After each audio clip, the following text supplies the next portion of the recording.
네, 구독자 여러분 안녕하세요. 공인중개사 이승주TV의 사당동 공인중개사 이승주입니다. 오늘은 계약갱신 요구를 한 경우에 계약 연장을 하게 되잖아요. 그렇게 될 때 금액이 변동되는 경우 있죠. 변동되는 경우에서 금액이 인상되는 경우, 이럴 때는 제가 여러 영상에서도 말씀을 드렸지만 인상분에 대해서 확정일자를 추가로 새로 받으셔야 된다고 말씀을 드렸었어요. 그 부분은 좀 내용이 기니까 이 영상에서는 담지 않도록 하고요. 오늘 영상에서는 그런 계약갱신 요구를 한다는 전제에, 금액이 인상된다는 전제에, 그럼 계약서를 새로 써야 되잖아요. 쓰는 게 맞죠. 금액이 인상되니까. 그럼 그 계약서를 새로 쓸 때 그 계약서를 쓰는 시점이 언제가 좋을까, 언제가 맞는 걸까 라는 것에 대한 말씀을 드리려고 합니다. 크게 두 가지로 나뉘겠죠. 현재 세입자가 계약갱신 요구를 한 상황이니까 당연히 현재 세입자가 그대로 계약갱신을 해서 그 집에 살던 중에 연장을 하는 상황이니까 만료가 되기 전에 계약서를 새로 쓰는 경우, 그리고 두 번째는 만료가 된 후에, 서로 얘기는 됐어요. 계약갱신 요구로 얘기는 됐는데 만료가 된 후에 임대인과 임차인이 일정이 안 맞아서 어쩌다 보니까 상황상 계약기간이 만료된 후에 계약서를 쓰게 되는 경우, 이렇게 두 가지로 나눠보겠습니다. 계약기간 만료 전에 계약서를 새로 쓰는 경우, 이 경우는 100중 98, 99 실무에선 당연히 대부분 이 경우로 해당이 되겠죠. 그러니까 만료되기 전에 이미 계약갱신 요구를 주장을 했고 그게 적용이 돼서, 그렇게 되면 5%를 초과해서 올릴 수가 없는 규정이 있잖아요. 계약갱신 요구를 적용할 경우에는. 그렇게 되니까 당연히 구두상으로 합의가 되었고 효력이 있지만 이를 증거자료로 남기기 위해서 우리가 계약 서면을 쓰는 거고, 또 추가적으로 아까 전제 조건은 증액이 됐기 때문에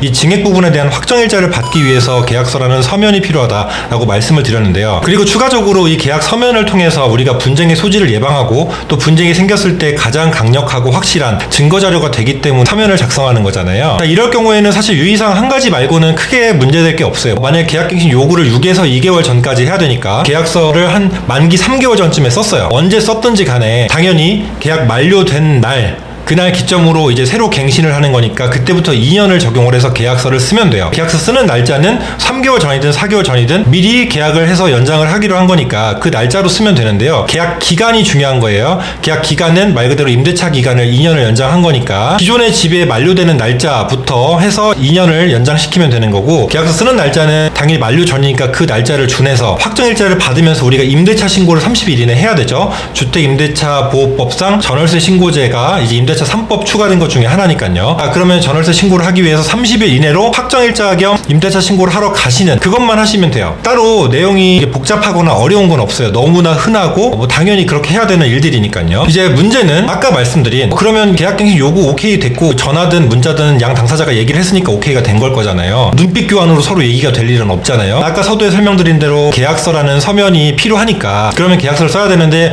날짜가 지나버린 거예요. 예를 들면 오늘 촬영 날짜가 일자 기준이 2월 15일인데 2월 15일 날 만료인데 이미 계약갱신 요구는 서로 얘기가 됐지만 2월 15일 날 만료일까지도 계약서를 작성을 안 한 거예요, 서로가. 그러면 이제 문제는, 만약에 계약서를 늦게 쓰고 임대차 신고나 확정일자를 늦게 하게 되면 그 중간에 먼저 살고 있던 계약기간 말고 그 새로 연장하는 그 계약기간 전에 중간에 발생하는 어떤 일들에 대해서는 미연에 차단하기가 조금 어려울 수도 있고, 두 번째 쟁점은 부득이하게 서로 양 당사자가 계약서 상에 여기서도 주의하셔야 될 점은, 기존에 만료일이 있으면 그 만료일에 이어서 쓰는 것은 변함이 없어요. 당연히 그날부터 연장해서 쓰는 거니까. 계약서 작성일자가, 작성하는 날짜가 있잖아요. 만료 후에 작성일자인데 이 부분은 크게 상관은 없는데, 여기서 이제 제가 꼭 강조드리고 싶은 특약 한 가지를 넣어야 된다고 말씀을 드리고 싶은 게 뭐냐면, 계약기간 만료 전에 계약서를 썼을 때도 당연히 써야 되는 얘기지만 여기서 더더욱 중요한 얘기가 뭐냐면요, 실제 판결이 나온 부분이 있어서 그래요. 계약갱신 요구를 해가지고 5% 초과를 못하게 하는 조건으로 계약갱신을 했어요. 그러면 만약에 계약이 만료된 후에 일자로 계약서를 썼다면 새로운 계약을 한 것으로 볼 소지가 있다는 거예요. 이게 이제 중요한데, 그래서 여기서 어떤 특약이 중요하냐면, 본 임대차 계약은 계약갱신 요구로 인한 갱신 계약이다라는 내용을 꼭 써줘야 된다는 거예요. 이게 가장 중요한 특약이에요. 계약서 작성 일자보다 이 특약이 훨씬 중요한 거예요. 왜냐면 계약서 작성 날짜 만기가 지난 후에 계약서 작성하게 되면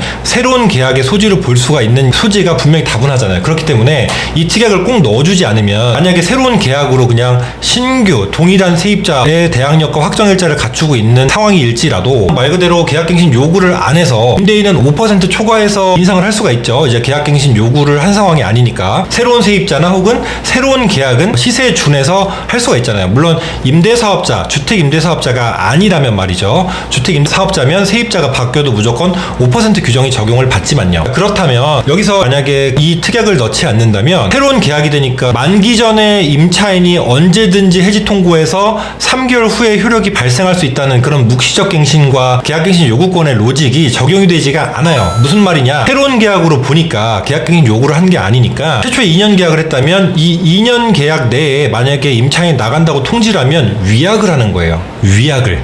그러니까 위약금 개념으로 중개보수를 임차인이 내야 될 수도 있고 다음 세입자를 또 구하고 관례상 그런 식의 방법이 생길 수도 있고요. 또 임대인은 당연히 일방적으로 임차인이 계약을 해지하는 것에 대해서 위반 사항이 없었을 경우 임대인이 해지해줄 의무가 없죠. 왜냐면은 약정을 한 기간에 그 기간에 맞춰서 만기 때 돈을 빼주면 되는 상황인데 그게 아니라 그냥 최초 약정 기간처럼 그 약정을 한 상황에서 나가겠다라고 하면 3개월 후에 빼줄 의무가 이런 경우에는 없다는 거죠. 그러니까 여기서 계약갱신 요구임을 강조를 해줘야 묵시적 갱신은 어떻게 되죠? 갱신됐을 때 임차인은 언제든 해지 통고할 수 있고 만약에 해지 통고하면 3개월 후에 그 효력이 발생하니까 임대인은 돈을 빼줘야 되는데 그때는 중개보수를 지불하거나 다음 세입자를 구할 의무가 임차인에게는 없잖아요. 그러니까 이 특약을 꼭 넣어줘야 계약서는 좀 늦게 썼지만 계약갱신에 의해서 계약이 연장된 거구나라는 것을 판단할 수 있고요. 실제로 판결문도 보면은 이 판사님이 계약서의 특약에 이 계약갱신 요구임이 명시가 되었기 때문에 이 부분은 최초 계약으로 혹은 새로운 계약으로 볼 수 없고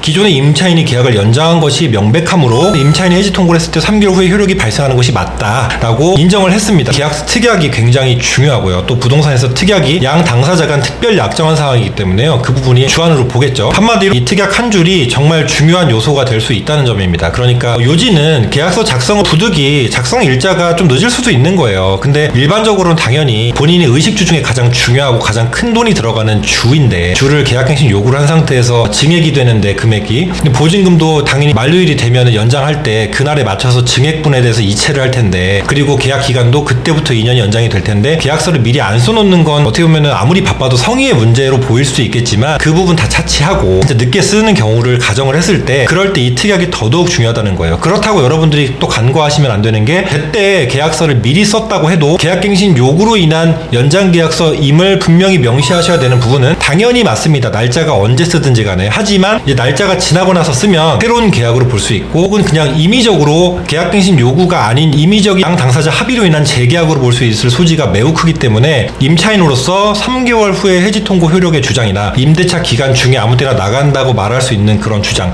그리고 중개 보수를 위약금 개념으로 물어야 되는 그런 주장 그런 일들도 발생하지 않는다는 겁니다. 이 부분을 여러분들이 꼭 알아두셨으면 좋겠고요. 물론 사람끼리의 일이니까 살다 보면 정말 많은 경우일 수가 있어요. 그러니까 이런 일들도 발생할 수가 있기 때문에 최근에 제가 또 강의를 여러 군데 다니고 또 학원 강의도 이제 대비를 하다 보니까 중개사법에는 또 임대차법이 있잖아요. 특별법이니까. 그래서 제가 이 부분에 대해서 이 부분도 생각보다 궁금하실 수 있는 부분이 있겠다라는 생각에 오늘 영상을 촬영했습니다. 그러니까 계약갱신 요구가 아니면 새로운 계약이면 당연히 그 시세에 준해서 임대인은 5% 규정을 기존 임차인이 있더라도 적용을 받지 않고 올릴 수도 있는 거기 때문에 계약갱신 요구에 대한 특약을 꼭 명시해 주시기를 바랍니다. 만약에 계약갱신 요구권을 나중에 쓰고 지금 임대인이 임의로 올린 금액과 새로운 조건의 계약으로 그냥 2년 풀로 채우겠다. 계약갱신 요구권은 나중에 쓰겠다. 그러면 뭐 나중에 쓰셔도 돼요. 계약갱신 요구권을 꼭 2년 살고 바로 그 다음에 연장할 때 주장할 필요는 없습니다. 계약갱신 요구권이라는 쿠폰은 한 번 남아있는 거거든요. 그러니까 묵시적 갱신을 계속해서 연장 썼던 분들도 계약갱신 요구를 쓰지 않았던 상태라면 당연히 계약갱신 요구권에 대한 권한은 1회가 남아있는 겁니다. 그러니까 묵시적 갱신에서 무조건 2년이 연장됐다고 계약갱신 요구가 끝났다고 생각하시면 안 돼요. 자, 그러니까 이 부분도 감안하셔서 서로 실익을 따지셔서 연장을 하시는 부분을 추천을 드립니다. 자, 이렇게 해서 오늘 영상 마치도록 하고요. 다음 영상에서 또 만나도록 하겠습니다. 시청해주셔서 감사합니다.